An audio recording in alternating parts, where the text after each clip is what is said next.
details. Okay, so Jeff Danner will go first. Randal will follow up, and then we'll do the question period. Yeah, I mean, you said you want to do roughly 25. Okay, say 20. Well, it's good to be back. I haven't been here 695 times, but I've been close to that amount. I always said this is one of my favorite neighborhoods, and I do think some of you are from the neighborhood here, somewhere in this crowd. But you know we've been working on this plan for years. I've been here before you many times talking about what eventually became Greenlight Pinellas. Started off with just we were doing our updates on our transit development plan, the DOT's long-range transportation plan. I sat on all those boards and commissions the entire 8 years I was on council. And this really, as you know, this came about when DOT came and told us that because Pinellas County is built out, 96% of the land that's available for development is developed, and they can improve our lane miles by maybe 15 or 20% over 30 years, but our vehicle miles were increasing 3 times that amount. At the time, people were buying cars and driving them younger. Our parents and seniors were driving longer. It wasn't a 2-car family anymore. It's a 3, 4-car family. Everyone in Pinellas County needs a car to get around. It's just the way we built the county. We've never really made an investment in transit like the way other communities have. And DOT just really wanted us to start looking at providing options so that we don't get into a gridlock situation down the road. We're not here to advocate against cars, against the road projects, but really what Greenlight does, it gives us a couple opportunities. One, to provide transportation options that either very limited or non-existent in our community right now. And the other is because we're built out, we can start thinking about how we want to redevelop our community. We're losing population.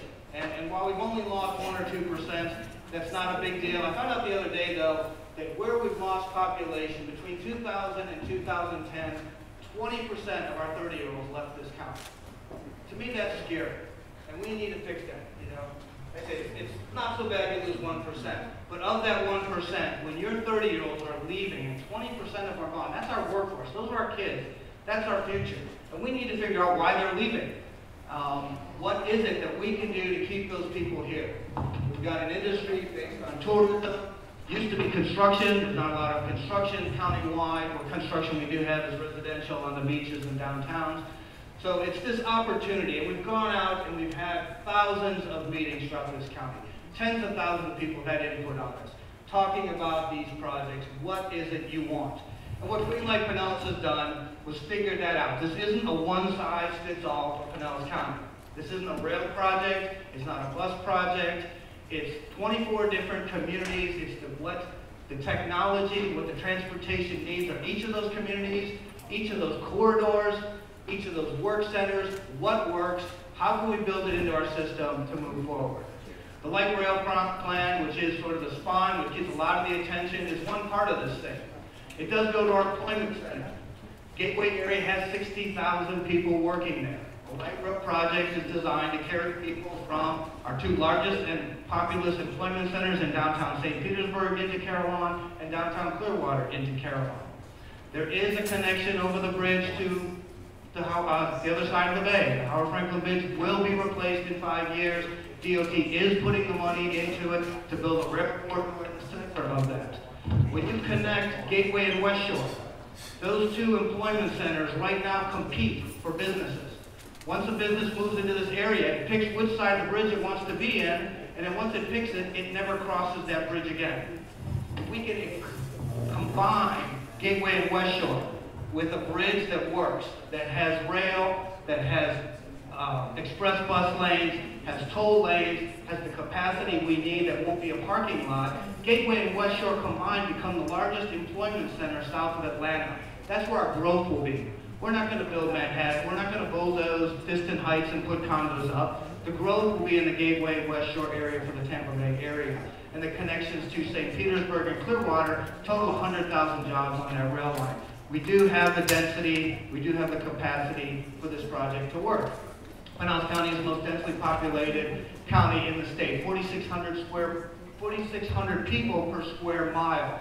Second is Broward with about 1,800, so almost 3 times as more populous as the next largest county.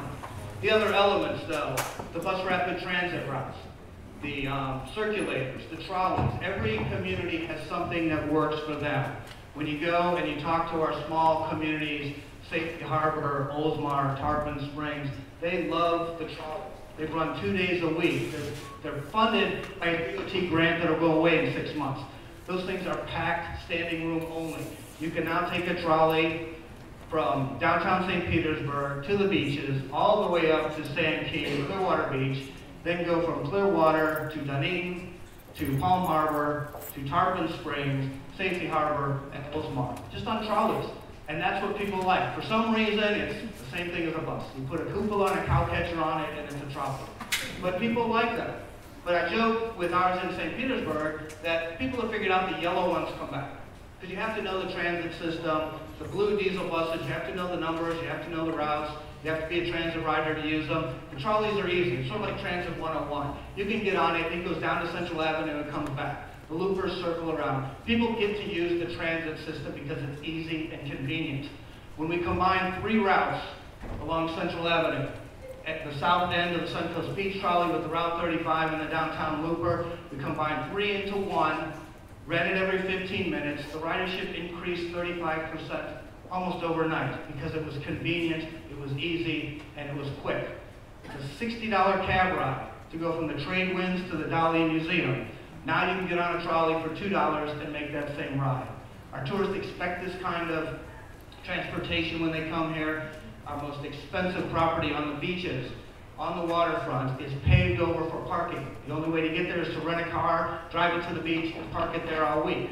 Our hospitality workers, PSTA has the money to take them to work, but because they're shift workers, they work past midnight, the buses don't run that late, they have to get a ride home, they have to get a cab ride home.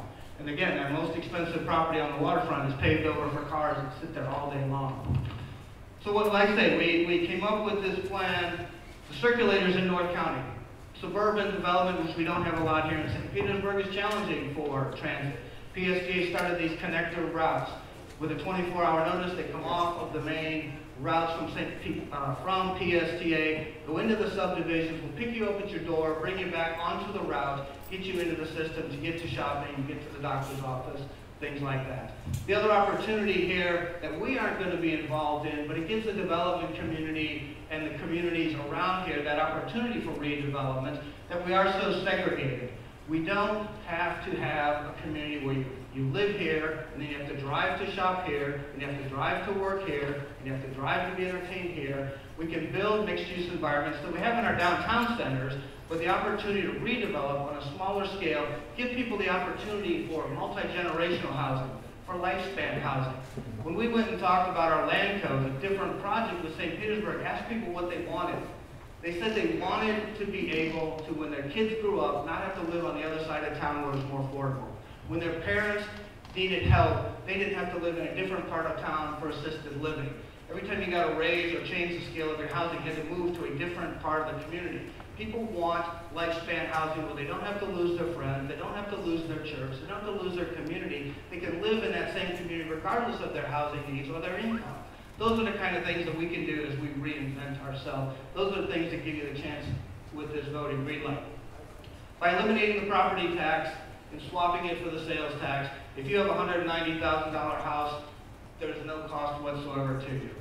You'll eliminate the same amount of money in your property tax that you will spend in your sales tax. The difference is we will collect a lot more money. The county commission will collect it. It is directed then to the transit authority. But the thing is, part of it is the tourist industry. We'll pay up to 40% of it. We've got less than 1 million people, 960-some-thousand people. We have to build a road network to accommodate 5 million people a year, and they don't help pay for that. We're happy they're here. We're glad they spend their time on our hotels, employ our people in the bars and restaurants, but we do have to build a transportation network to handle 5 times our population. Most people think it's not a bad thing to help them, let them help us pay for this. The other part, too, again, as we move forward, it's just deciding what you want. This is your plan. This is not a one-size-fits-all. This isn't going to be rail can't fix this, bus can't fix this, Google cars can't fix this, trolleys, bicycles, heard on the radio being shot out of a cannon. None of those things are going to fix us. It has to be a myriad of options for everyone. Every different community, every age group, giving people what they need, the options that we currently don't have. So, you've all heard this before. I doubt there's very few people who have made up their mind on this issue. But it is good that you hear. And what we want at Yes for Greenlight is to get the facts. Get on the Greenlight Pinellas website. There's more information there than you can ever imagine. It's not a 31-page document that was created overnight. 1,800 pages. Everything we need to know on our land use, on the routes, on the ridership, on the potential for development, the areas that it's going to go to. It has the bus plans, the routes, things like that. We've listened to the community. Things changed dramatically. Everyone thought this rail line was going to go down 4th Street. We heard people didn't want it to go down 4th Street. And then someone said, by the way, 4th Street's in a flood zone. So we did. We listened. We listened to people. The plan was changed. You've heard me make this spiel in this neighborhood for years. As it went through the process, we didn't go with any preconceived notion. Now it's your plan. And the good thing is, you get to decide. We spent over a year looking at the funding options that are there. County Commission can raise the gas tax. We can go to the state and raise license plate tax, rental car tax, ask them to release the cap on PSTA. You would not have had a vote on any of those things. We decided the best thing was let everyone pay a little. Instead of 300,000 property owners paying for this entire transit system, let everyone that comes here, let everyone that lives here, let everyone that visits pay a little bit into this. But the good thing is you get to vote on this. This is not 4 county commissioners making the decision how to pay for this. This is you. And that's what we want. We want you to get honest information. We want you to know the facts. And we want you to decide. So look up on the Greenlight Pinellas, Yes for Greenlight websites. Learn everything there is to know. There are dozens of more options. The other great thing, and I'll wrap it up. Again, this is kind of a first step for us. We haven't had a transit system. We spend a third the money that communities our size spend on transit. So all these discussions that we would cannibalize the bus system to build a rail system. We don't have a bus system we can cannibalize. It's the bare bones system. Google cars will fix this. High-speed ferry will fix this. We've looked at cable-propelled transit. All those things can supplement this. All those things can feed into this. I think this is a great idea for high-speed ferry to come over to Tampa. Once it comes over and parks on the waterfront, what do you do? If you're beyond walking distance, now we have options. We'll have a transit system that can move you around from downtown where you want to go. Things like that. New technologies that come forward, whether they're Google cars, whether they're car sharing, whether it's bike sharing, will feed into this system in that last mile, first mile route to get you into the system. So again, I think it's a good plan. It is your plan. It was well thought out. Years of studies and listening to the community. And again, what we want you to do is be informed, look at good information, true information, and you do get the chance to vote on going forward. So thank you very much.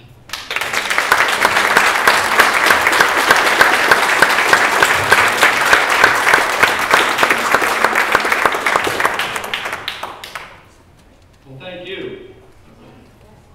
Let's see, this is working a second ago. Well, I'm Randal O'Toole. I live in Oregon, but I work for the Cato Institute, which is a Washington, D.C. think tank. I'm the Cato Institute's official rail nut. I love trains. I help restore the steam locomotive. I've got a large website dedicated to trains. I also love cycling. I hate driving. I brought my bicycle with me. I bicycled 31 miles this morning, but I hate driving. So when somebody says, we're going to build a train for you that you can use instead of driving, it sounds like a great idea. The only problem is, light rail is an obsolete, expensive, outdated technology. It's based on 1930s technology. It's really, really expensive. And I'm not sure people can really understand how expensive it is. In order to get this, you're going to have the highest sales tax rate in Florida. They say, well, we're going to swap out the ad valorem tax for the sales tax.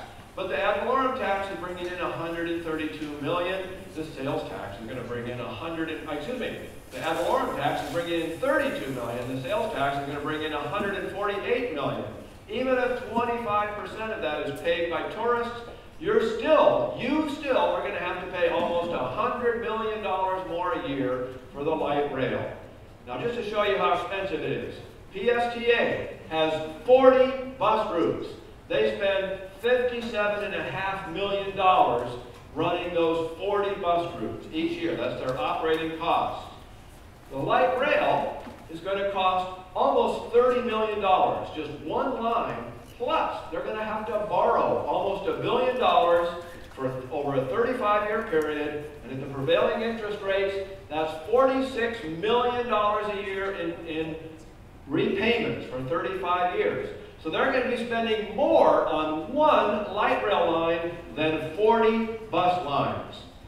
And that doesn't even count the amount of other money that you don't pay, federal dollars, and other money that's going to go to pay for this. Now they say the light rail line is going to cost about $1.7 billion, $1.681 billion. But that's in 2011 dollars. Now I don't know about you, but I haven't, I haven't seen any 2011 dollars in about 3 years. In real dollars that you actually have to pay out of your pocket, it's going to be $2.4 million. And then you add that interest on the nearly $1 billion of debt, and you've got a $3 billion project. How much is $3 billion? Well, a stack of $1,000 $1 bills makes a pile about 4 inches high. A stack of $3 billion $1 bills will make a pile more than 200 miles high. That's almost as high as the International Space Station, and if they have to have cost overruns, and almost all of these rail projects have cost overruns, they're going to have to move the orbit of the space station to avoid the pile of dollar bills that you're going to be spending on this. And that's only the beginning, because after 30 years, everything wears out, and it'll have to be rebuilt. They're going to borrow for 35 years, so they won't even be done repaying the cost of construction, and they'll already have to borrow another $1 billion to reconstruct the entire system, or this is what you get. The Washington Metro system was built with federal dollars, local governments paid to operate it, nobody paid to rebuild it, everything started breaking down, they had a crash a couple years ago that killed 9 people. This system is so expensive. Using their data and using standard formula developed by the Federal Transit Administration, you can sit down and calculate that it would be cheaper to give every single light rail commuter who was previously driving a brand new Toyota Prius every year for the rest of their lives than to build and operate the light rail. Now they say, oh, it'll relieve congestion. We've got all these people coming here. We're going to have a lot of congestion. But the light rail doesn't relieve congestion. It's going to cross streets 41 times. We've seen in other cities where they've built light rail, the light rail line adds $13 million hours of congestion per year. There's going to be 41 crossings of this light rail line, and it's going to add congestion everywhere. Well, they say it's going to save energy, but that's not true either. Right now, PSTA buses use far more energy than driving. The average light rail line uses more energy than a car, but less energy than a light truck. However, light rail has to be supplemented by feeder buses. These feeder buses tend to run fairly empty, and so in many cities, the total energy cost per passenger mile increases when you build light rail. Now, they say, we've got this all planned. We know everything about what we're going to do. But right now, PSTA buses have only 8 passengers on the bus. They're running around practically empty. That's the average over the course of a day. In Honolulu, they run buses with an average of 24 passengers over the course of the day. PSTA can't even fill up their buses. Notice a few years ago, they had 11 passengers. It's been declining. They can't even run the bus system effectively, and they want your permission to spend $3 billion to build a rail line that goes from where you aren't to where you don't want to go, and they think that's going to make the system better. They say, well, we've got all these people moving here, we need to move a lot of people, but light rail is not the choice, the tool to do it. Light rail can move about 9,000 people an hour, most of them standing uncomfortably. Buses, ordinary buses, can move almost 10,000 people an hour, 2/3 of them seated. And if you want more capacity, get double-decker buses. You can move twice as many people as light rail per hour on ordinary city streets. They say, well, we're just trying to give people choices. Well, I'm all for choice, but I'm also for making sure that people pay the cost of their choices. Helicopters are a great choice. Should we subsidize helicopters? Dirigibles are a choice. Being shot from cannon is a choice. You know, there's a lot of choices out there. The government doesn't need to subsidize every one of them. And I know roads are subsidized, but subsidies to highways average a penny for every passenger mile we drive. Subsidies to transit average 75 cents, and subsidies to rail transit average much more. Now, I'm from Portland, Oregon. I don't live there anymore, but I grew up there, and they built a light rail line there. I don't want to say nobody rides it, but one day a train came into the station in downtown Portland, and it only had one passenger on board. Now, coyotes like to go where they know they can find solitude from people. Now, the truth is, in 1980, before Portland built any light rail, the buses carried 9.9% of commuters to work. Today, they've built 5 light rail lines, 2 streetcar lines, and a commuter rail line, and they've built dozens of high-density developments along the lines for people to live in so they can walk downstairs and catch a train. And today, after all that, the percentage of people taking transit to work is all the way up to 7.4%. They've lost 25% of their market share. It's so bad. Between 2005 and 2012, the Portland area gained, the city of Portland gained 50,000 new jobs. How many take transit to work? Less than 100. That's how successful Portland's light rail system is. We're getting people off the transit and into cars. Notice all the people who are driving to work. It doesn't work. San Francisco has built all kinds of rail. In the last 30 years, they've built 200 miles of rail transit. They've built all kinds of high-density developments along the transit. They've increased their population density by 2/3, and per capita transit ridership has fallen by 1/3. Per capita driving has increased. Light rail, rail transit doesn't work at getting people out of their cars. It works in spending a lot of money, and then you cannibalize your bus system, and you end up losing transit riders. Well, they say light rail is going to generate economic development. Well, Portland built a light rail line in 1986, and they zoned all the land along the line for redevelopment. There was a lot of vacant land. They said, we're going to put in high-density, mixed-use, transit-oriented development, and 10 years later, what did they get? They got a lot of vacant land. They admitted they hadn't gotten a single one, not a single new transit-oriented development along the line. So they said, okay, what are we going to do? We're going to have to subsidize it. Since then, they've spent the city of Portland has spent $1.2 billion subsidizing high-density developments on the light rail to get people to ride it, but they aren't riding it anyway. They're still driving, the people who live in these developments. So it's not working in Portland, it's not working in San Francisco, there's no reason why it's going to work here. They say, well, if we build it, it'll encourage growth. That's exactly the opposite of what's true. You see, the cities that have spent the most on transit in the 1990s are the ones that grew the slowest. The cities that grew the fastest are the ones that spent the least. Transit is not a way to generate growth. Transit is a way to impose a high tax burden on people and businesses and will keep people away. So why do so many cities want to build it? Well, the answer is that the Congress has created a giant pot of money and told cities, if you build a really expensive system, you'll get a lot of money out of this pot. So the cost of rail transit has grown by staggering amounts. These numbers are all adjusted for inflation. In 1980, light rail cost $17 million per mile. Today, the average light rail line is $110 million a mile, which is just slightly more than they're proposing here, but you haven't got any cost overruns yet. Some cities are building light rail that costs over $600 million a mile. So they're competing against each other to spend as much as they can to be eligible for those federal dollars. Well, what about people who need transit? I think it's important to provide transit for people who need transit. But right now, only 3.9% of workers in Pinellas County lack cars. More than 2 out of 3 workers live in households with 2 or more cars. How do the people who lack cars get to work? It turns out 37% of them drive alone. They must borrow the cars.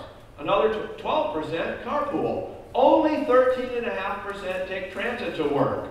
The transit system here is so bad that even the people who don't have cars don't rely on it. So you need to fix the transit system you've got now, fill up the buses you've got now, before you start thinking about spending $3 billion on a light rail line that goes from where you aren't to where you don't want to go. If you've got congestion, the simple solution is traffic signal coordination. It's cheap, it's easy, it's extremely effective, and it's not being done here. You want better transit? Get better transit buses, offer free Wi-Fi, do all kinds of things to attract people on board. Las Vegas has the most effective transit system in the country. They've doubled the number of people riding it. They've doubled transit's market share, and they did it exclusively with buses, no trains. Now, people have mentioned the Google car. In the long run, self-driving cars are going to be on the market by 2020, and the benefits are going to be enormous. We're going to eliminate congestion because we're going to triple road capacities. We're going to have universal mobility because you don't have to have a driver's license to operate a driverless car. Increased speeds, increased safety, green transport, all kinds of benefits. Google is even experimenting with a car that doesn't have a steering wheel, brake pedals, or accelerator pedals. So, and they say that they're going to have these cars on the market soon after 2020. People use these cars. They're going to give 100 of these cars out. They're licensed in California, and people who use these cars are going to be young people. He's blind. Doesn't matter. Shameless self-promotion. I've got a book out that discusses all of these subjects. It's called Gridlock. I've got a few copies here if anybody's interested. But if you're not, you can go to the cato.org website and download any of the 24 papers I've written on these subjects and see for yourself just how inefficient light rail is. Thank you very much.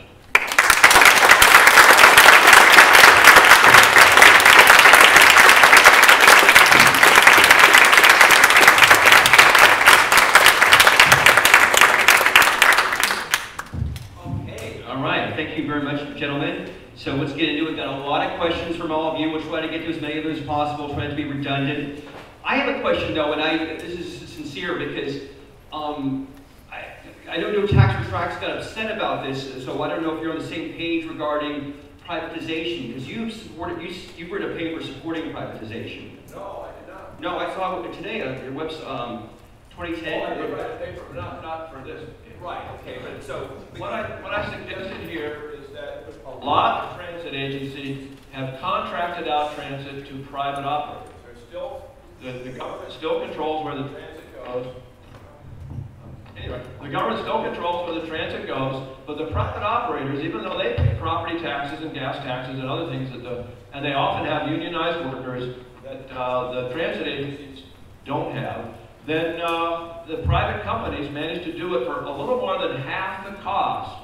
That's what Las Vegas did. It enabled them to almost double the buses that they provide around their city without spending more money. So you can have better transit at lower cost than you have today. Okay, thanks. Jeff, one of the things that Randal Tool just did talk a lot about was how transit-oriented development, which is a big yes, I'd like to talk about. He says that it hasn't really shown itself to happen. Can you address that? Well, I know that every city you go to that's had a transit system built in the last 30 years, you can just look at the development around the transit stops. We have no component in this that assumes we're going to subsidize any development for developing around these stations. If you look where these stations are going to go, and one of the factors was to protect our existing neighborhoods. One of the reasons we chose the interstate destroyed a lot of neighborhoods. There's huge development potential on both sides of the interstate. And when you go to look where these transit stops are, there's old abandoned warehouses, there's all the dead-end streets that go up into where the interstate used to let them go through. So the opportunity for development is there. We've got a ton of work going on in downtown St. Petersburg right now, something like 3,000 apartments. But when you look nationally, the amount of commercial and business construction that's going on in the Tampa Bay area is something like 28,000 square feet right now. That's dismal to have an area that's got this much going for it, having this much construction, but right now the entire Tampa Bay area has 28,000 square feet of business and office space under construction. Those are the things that we think we can change. We stay with you, Jeff, for a moment, and that is, I'm going to try to combine a couple questions here. I got a question earlier about how somebody said that all these neighborhood meetings have usually only been in St. Petersburg. They wish they were elsewhere.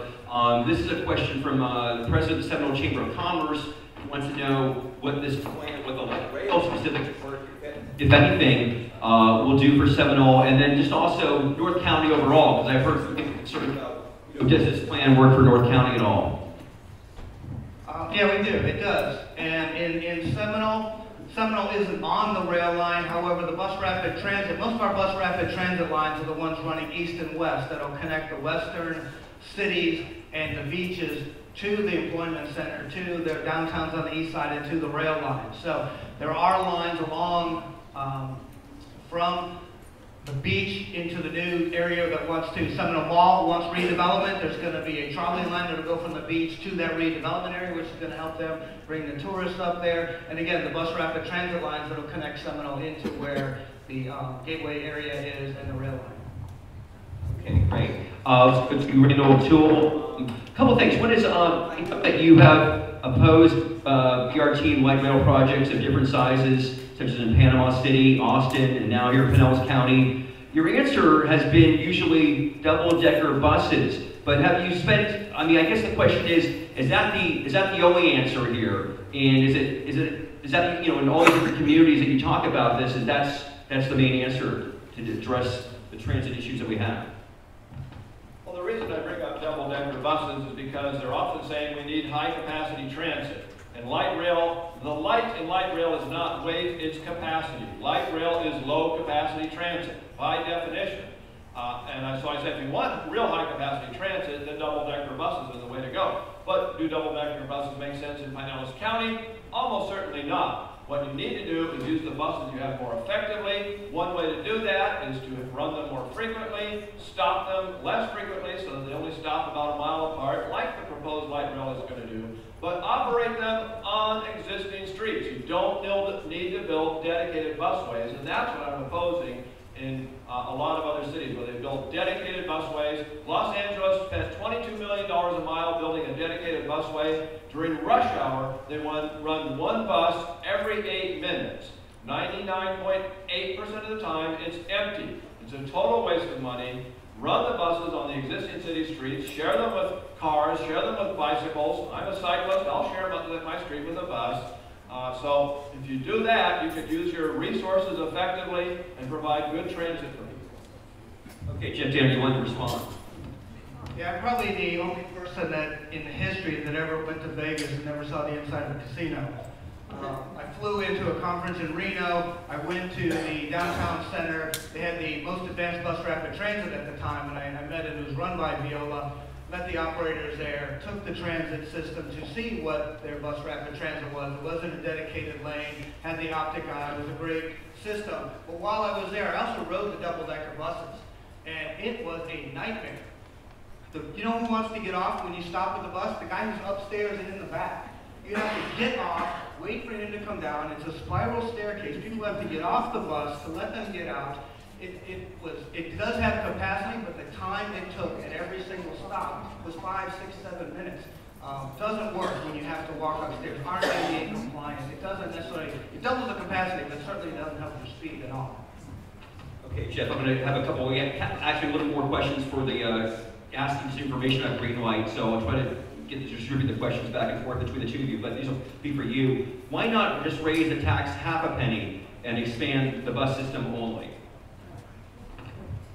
We looked at that, and really what we heard from people was, do you want to make an investment in transportation? The answer was yes. And when you asked, do you want it to be a penny for light rail bus or a half penny, we got the response was that people wanted the premium transit. They wanted those connections. And that bus only wasn't the answer that they felt. So that's why we did it. The other thing we did look at, again, was not just the transit, but the redevelopment. And what we found in city after city was that bus rapid transit is a great component, but nobody builds a multi-million-dollar project and moves their business to be on a bus line. The good thing about buses is they're flexible. The bad thing about buses is they're flexible. They can leave. The board, the transit agency can move it next month. The bad thing about rail is it's inflexible. The good thing about rail is it's flexible. It's not flexible. Once you literally nail the track down and you know people are going to come here, that's where the development comes. Sure. You've raised this a couple times, but I've been to city after city. I can almost never find a development that's along the rail line that didn't receive its own subsidy. You can go to Dallas, you can go to Denver, you can go to San Jose, you can go to Seattle, you can go to Portland, you can go anywhere where they built light rail and they've got development along the light rail, and you go to the city's tax increment finance agency site, and they've given tens of millions, sometimes hundreds of millions of dollars of tax increment finance subsidies to the developers along the rail line. If you're off the rail line and they give the subsidies, they'll build it too. If you build the rail line and you don't get the subsidies, you don't get the development. It's the subsidies, which means you're going to have to pay twice. You're going to subsidize the trains, then you're going to subsidize the development. Okay, back to you, Randall. You know, definitely we have a problem with air quality here in the Tampa Bay area. An audience member asks, you know, what's your solution toward air pollution caused by our car emissions? Cars are getting cleaner and cleaner and cleaner. The average new car on the road today produces less than 1% as much pollution as a new car in 1970. The average of all cars on the road today produce 8% as much pollution as 1970, and they're getting cleaner all the time. The pollution problem is going away. However, you build a light rail line, you run it with electricity. What powers the electricity? Burning coal, burning fossil fuels. That produces pollution. No. Oh, Florida gets all of its electricity from renewable sources? I doubt it. That's a fossil fuel. You burn natural gas, you get pollution.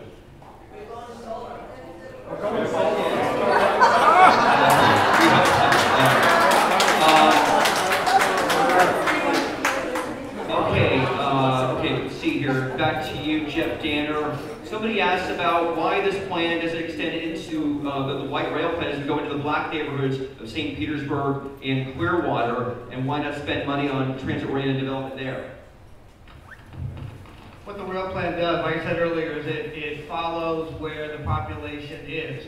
If this plan goes down First Avenue south into downtown St. Petersburg, there are African-American neighborhoods that are immediately south of there that are within walking distance of the rail lines.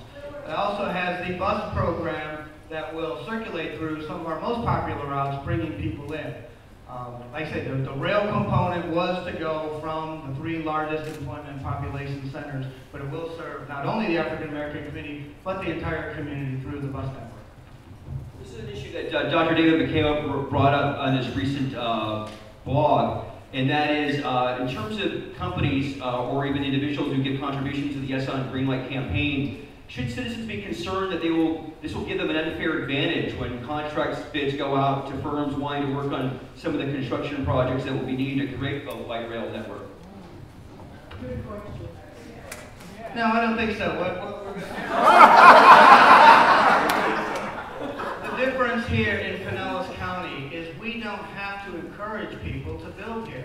We've got the construction going on. There is no land. We're not going to have to give subsidies to people that want to build here. We've just got to find a way to move the people around and make it efficient. There is no land. There is no competition for green space. So there is no need to give subsidies. There's no plan whatsoever to give anybody a subsidy to build anywhere near a rail line or anywhere in Pinellas County other than the ones that already exist. We do have enterprise zones. We do have transportation impact fee zones that are in the downtown cores, but there's no plan whatsoever to expand any of those accommodate rail construction.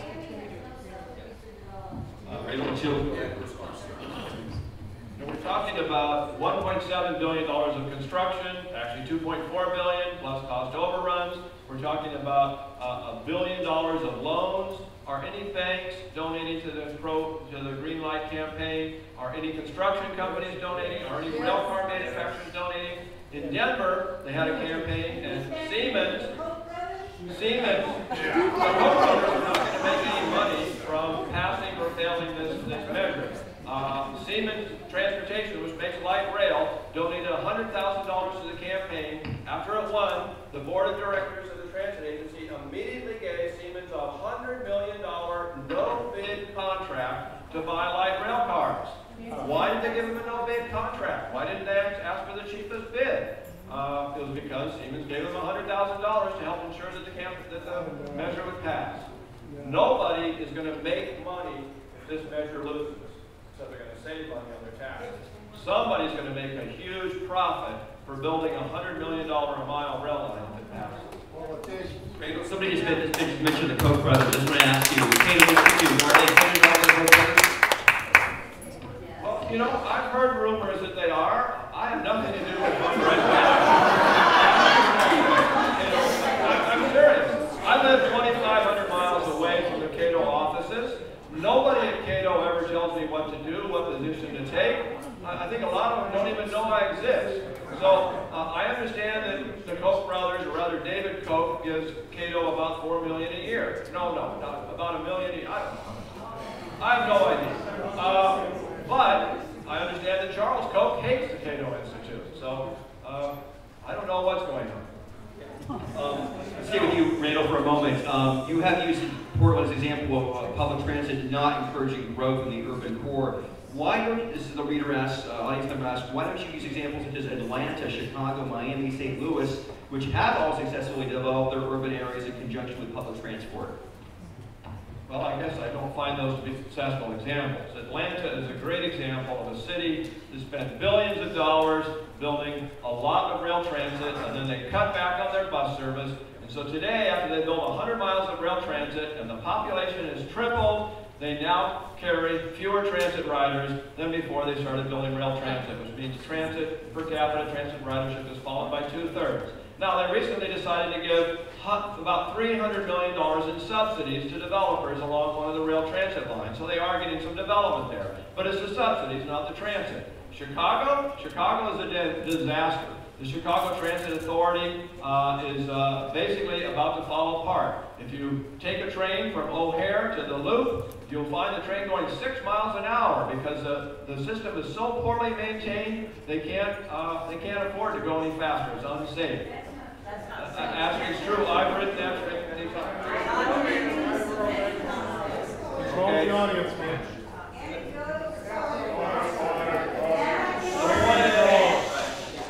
The point is, in city after city across the country, the spending on transit reduces growth. Cities that don't spend on transit grow faster. The fastest growing city in the Midwest is Indianapolis. They are not spending on transit. You can laugh. Look at the data. Ladies and gentlemen, please be polite. Okay, everybody, easy down. Hold the noise down. Thank you. Thank you. Okay, let's go back to Jeff Danner. PSTA assumes that they'll get half the cost of the train from state and federal grants.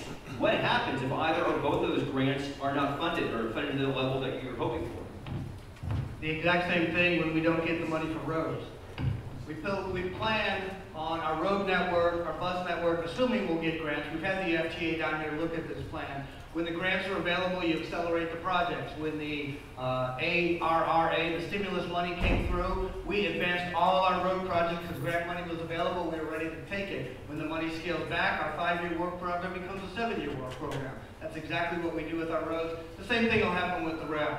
One of the things we are doing, though, we're the only community that is assuming 50% of the money will come locally. Most communities assume 50% will come from the federal government, 25% from the state, and 25% from the local government.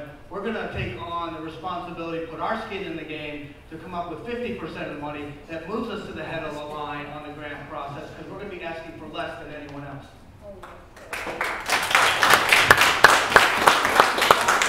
Okay, Jeff, let's go back to you. Audience member wants to know, has tax money been used to promote this campaign? And then a second question, the property values are going down, which would be the proposal of the swap. The audience member asked, why are my taxes going up? I know you mentioned that earlier, so I don't really want to address that. But taxes used for to promote this campaign. Address that.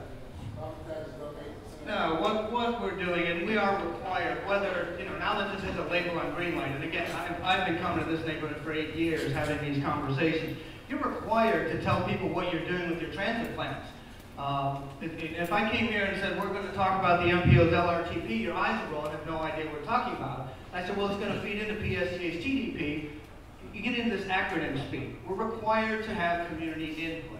So PSTA, the MPO, GBARDA, they've all been here. They've all been telling you their plans. They have to publicize their meetings. They have to get your input. They have to do those things. Now that there's a campaign, PSTA has done an educational component that's been handed off to the campaign to do the advocacy role. What was the second question? It was about, I'm sorry, what was it? Just, property values are going down. Why are my taxes going up? I'm not sure property values are going down. Swab, I guess, we're addressing here. Yeah, I mean. Well, like I said earlier, what it is if your house is worth $190, this swap will be a break-even. Some people will pay a little more, some will pay a little less, depending on your income and your property values. But that's why we went with this. It affects each home, every single person. Whether you use a transit system or not, whether you have a business, whether your kids use it, it will affect you as a property owner. Gives you that option. Look at your tax bill, look at the transit authority line, look at your income and what you would spend with an additional penny, and you can make that decision yourself.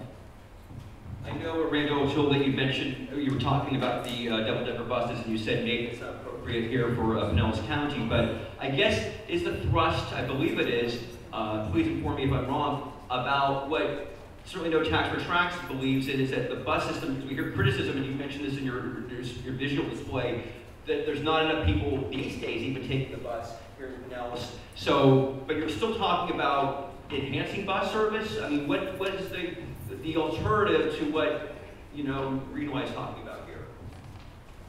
Well, your buses are some of the most poorly managed in the country. You only have 8 passengers on the bus on average over the course of the day. I doubt that any buses are very full, even during the rush hour. So you're spending too much on buses. I don't live here, you're right, but I can read data. And the data shows that Honolulu runs their buses 3 times as full as you do. Los Angeles is almost 3 times as full. So your buses are poorly managed. There are a lot of things you can do to improve management. One way is just simply to have the buses stop less frequently so that people can get to where they're going faster. Transit riders are sensitive to frequencies and speeds.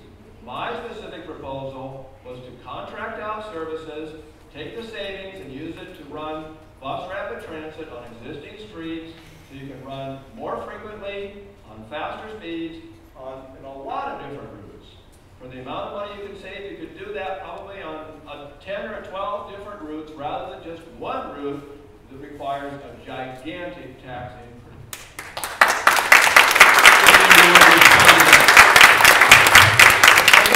Here's some of the numbers where our passenger counters are showing 22 passengers per hour per route. So I don't know where the 8 passenger a day number comes from. The buses run 96% of the time on time.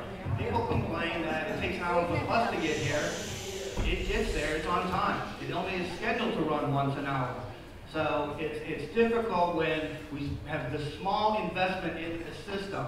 And then again, the question is, so you stop less, it just means you have to walk further. So you either walk longer, which takes time, or the bus stops more often, which takes time.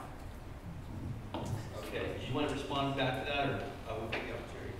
Well, the advantage of running buses is that you can take a bus from point A to point B. You don't have to get off the bus, wait in the heat for a train, get on the train, get off the train, wait in the heat for another bus. They can run more buses over more routes for a lot less money than trains. Now, where do my numbers come from? The PSTA reports to the Federal Transit Administration how many passenger miles they carry and how many vehicle miles they travel. If you drive a mile and you carry 2 passenger miles, you must have had 2 people in your car when you drove that mile. When you calculate it out, they carry 8 times as many passenger miles as they drive vehicle miles, so they have 8 passengers a bus. He says 26 board per hour. That's a different measure. If they don't stay on the bus the whole hour, then that doesn't count as a passenger mile.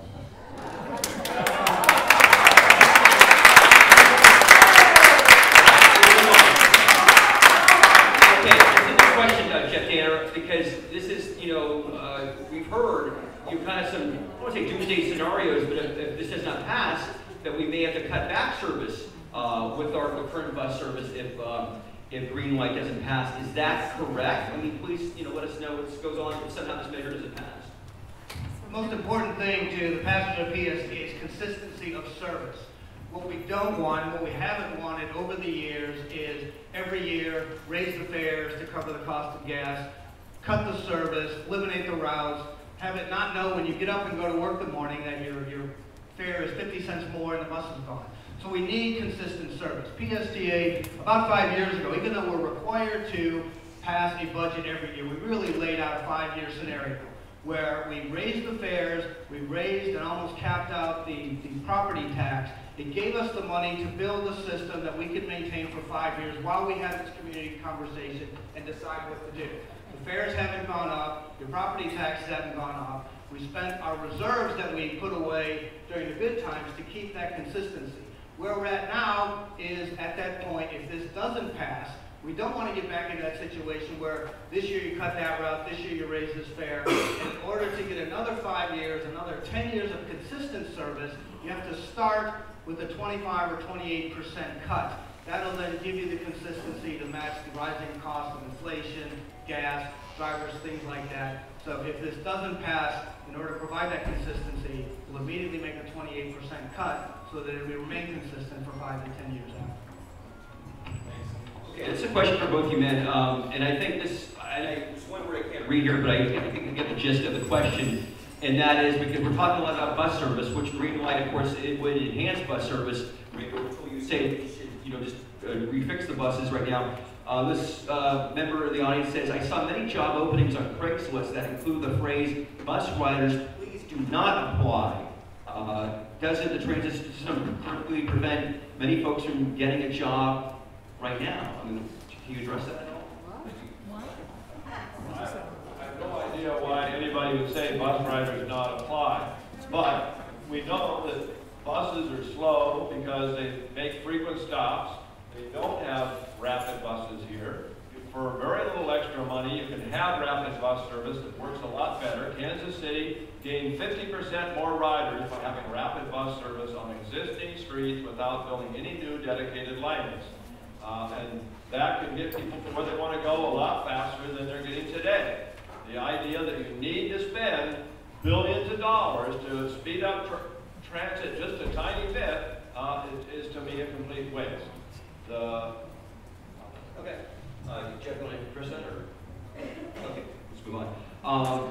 Okay, let's go back to Randal O'Toole. Let's see here. Have you considered, again, talking about buses, have you considered that buses are not full because they are currently not enough to provide a consistent, reliable transportation option? There's a myth that if you spend more money on transit, you're going to get more transit riders. Pinellas County absolutely disproves this myth. I showed you that in 1991, the PSTA buses carried an average of 11 riders per bus. Between 1991 and 2005, they greatly expanded bus service. They increased the frequencies, they went to more areas, and guess what? The number of riders per bus declined from 11 to 5.4. It fell by 50%. Then they had a recession, and they cut back on bus service, and suddenly the number of riders per buses grew to 8. So does that mean that you should spend less money to get more riders? Should you spend more money to get less riders? I think you need to reconfigure your system to be work better for people rather than working better for the taxpayers or the transit agency that's trying to spend as much of your money as they can. But you have to understand, the bus isn't a vehicle like your car. It's a system like the road. So if you expand the bus system, Now you've got more buses on the road, you can build that capacity. If you shrink the bus system, the same people that have to use it are more people on those same buses. It's kind of like the chart we've seen with the no tax for tracks people showing that 6 or 7 of the buses carry 60% of the people, and we should eliminate the rest. Those buses are the ones that go from the neighborhoods to feed the higher routes. They are less productive, but they're bringing people from the neighborhoods onto the corridors. It would be the same as saying the interstate gets 160,000 cars a day. That's our model. Fifth Avenue North only gets 25,000 cars a day. Let's shut Fifth Avenue North down. It feeds the interstate. You're not counting the count. It's part of a system. It can't be viewed as a single vehicle that does a function. It's part of a system. If you haven't seen, Mr. Randal has written an analysis of the PSTA plan. It's available online, and somebody, Randal O'Toole, has an issue with that, I guess. He says, you cite a couple of sources in your white paper to support your opinion. One is the Transportation Energy Data Bank, data book, excuse me. The numbers in your paper do not match up with the data book. Another study you cite is a slideshow, not a study. Please explain how your white paper does not use peer-reviewed sources to support its claims. Well, I'm not all that impressed with peer-reviewed sources, since people have proven that have submitted nonsense papers to peer-reviewed journals and gotten them published. So peer review isn't the issue. The issue is, are my data valid? And almost all my data come from the Census Bureau, the Department of Transportation, or the Department of Energy, or the PSTA. And if those data sources aren't valid, then there are mistakes in my report, and I apologize for those mistakes. But I would look to the people who generated those data, the Census Bureau, the Department of Transportation, and PSTA, rather than to me to criticize for the invalidity of the data.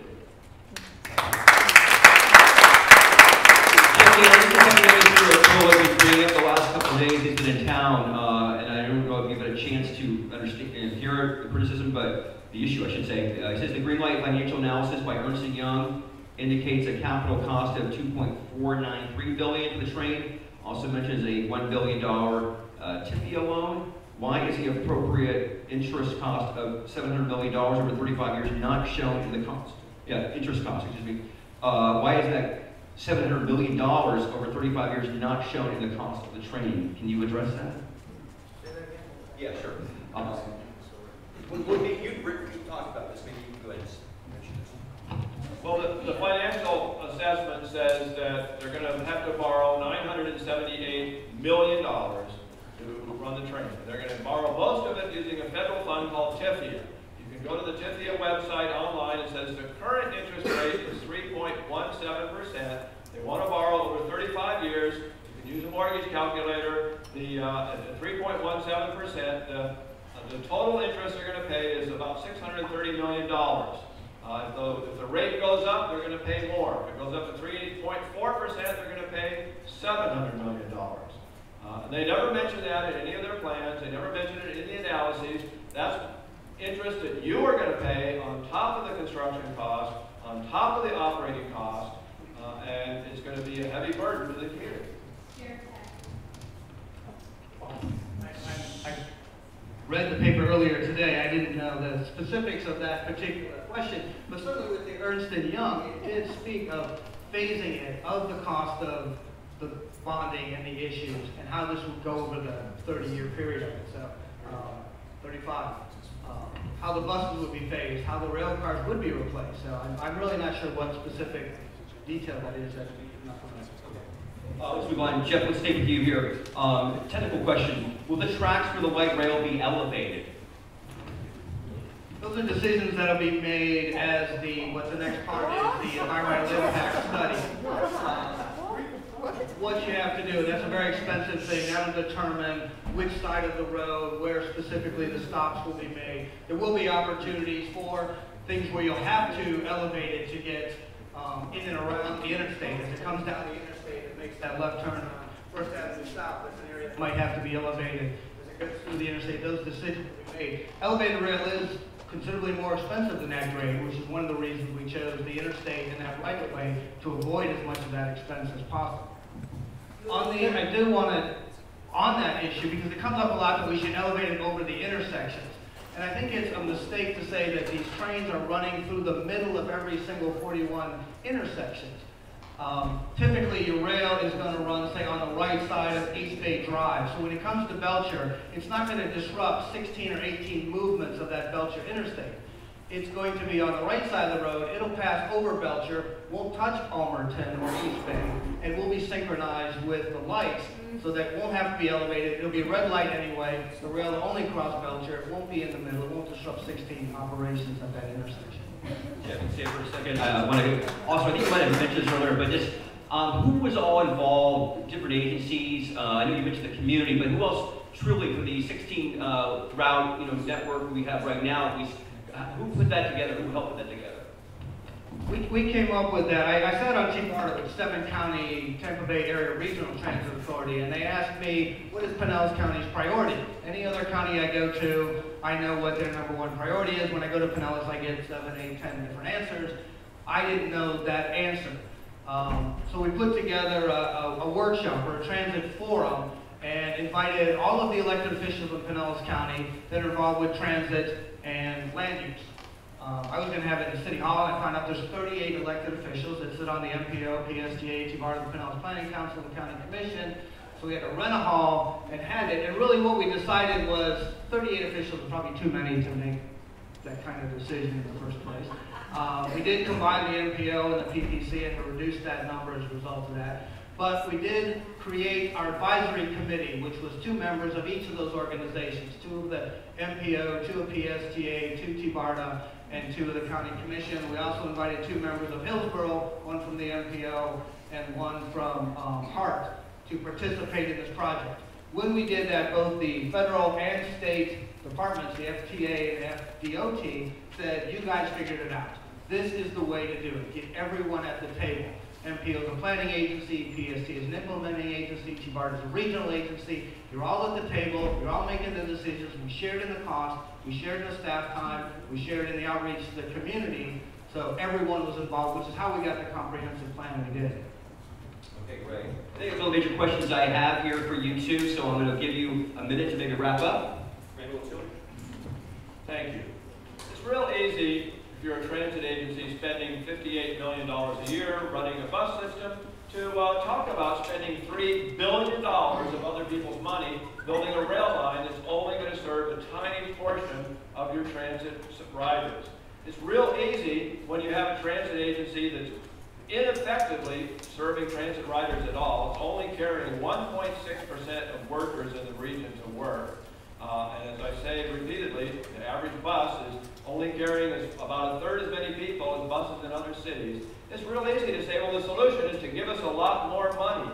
I think the solution is to get your house in order, get your transit system working today, and solve today's problems today, and then see about what you need for tomorrow. But don't plan on building a line that's going to take 10 years to build. You're going to be stuck with for 30 years when you really aren't going to need it anymore. Thank you very much.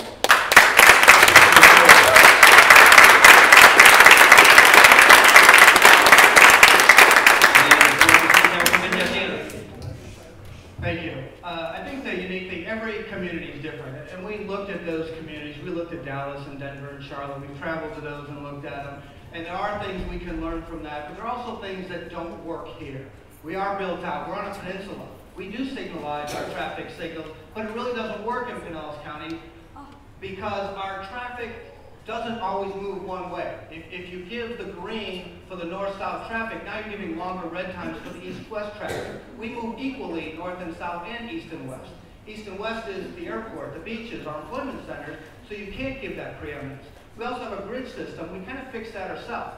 If you come up on an intersection and it's crowded, you just hop over to the next one. And what these smart signal lights do, they end up chasing that thing instead of preempting it and telling you where to go. But we are using them. We are going to use them. They are valuable. We are going to work them into the network. We're not, again, like I said before, there is no one size fits all. If it was as easy as adding 8 bus rapid transit routes with no increased cost, why wouldn't that have been done before? Why has no other community in this country done that? It can't be that simple. I wish it was, but it has to be a component, multiple components, the rail component, the bus components, the trolley component.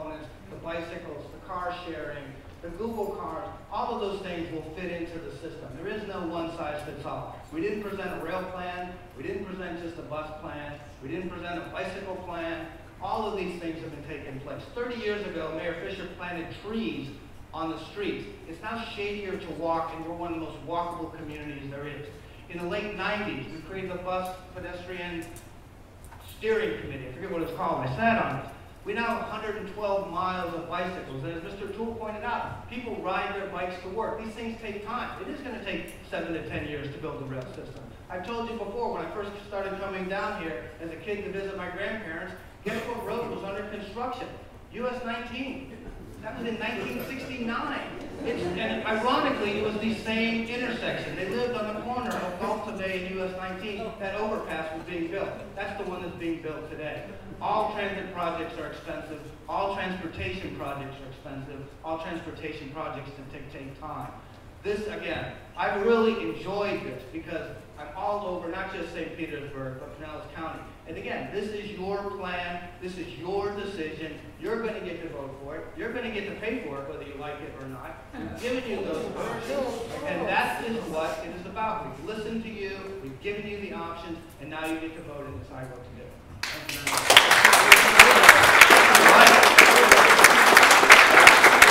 Today, 56 days today is the election day. Of course, early voting starts much earlier than that. So we know you're all going to vote on this issue. So thank you very much. Appreciate it.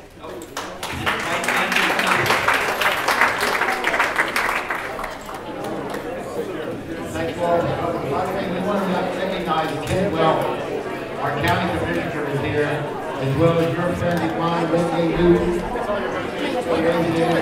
fellow council member, Leslie. Thank you all for coming.